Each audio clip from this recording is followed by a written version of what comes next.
We don't know what this is. No. We don't know what the High Court will do with it, because the High Court has done all sorts of strange things here, feeling that they have to do something in relation to Indigenous people.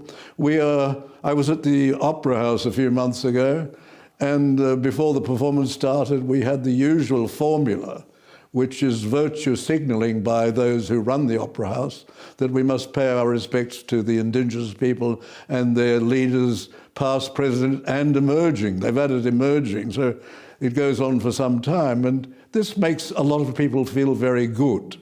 But Jacinta Price, the new senator, has really hit the nail on the head. She's explained this is not what is needed, not more politicians.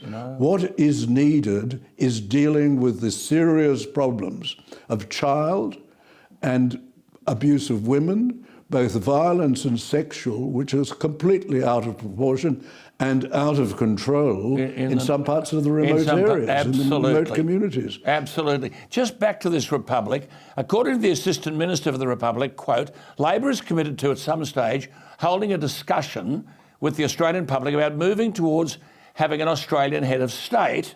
We already have one. But anyway, then the point that the government was weighing up, quote, whether they use a referendum or a plebiscite to decide on keeping a British monarch. Now, David Flint, you're a constitutional expert. What are the constitutional niceties of this? Wasn't the Office of Governor-General, our constitutional head of state, established by the Constitution itself of the Commonwealth in 1901?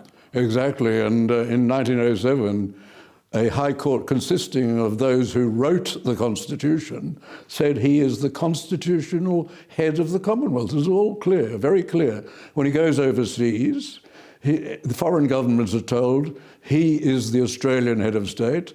And when there was some fuss in Jakarta because we had somebody in the embassy who was misinforming the Indonesian president, and he was told he wouldn't be received as the head of state, he decided not to go, and the Hawke government agreed fully with him, and a protest was given to the Indonesian government. But what's this talk about being able to alter all of this via a plebiscite and not a referendum? What's the constitutional capacity of this to be altered via a plebiscite?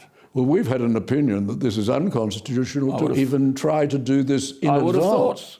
But it's applying that old principle of the European Union that people must keep on voting until they get it right. Yes. We've already voted on this. The politicians were distracted by it. It was highly wasteful. It divided the Liberal Party. There's a convention about it.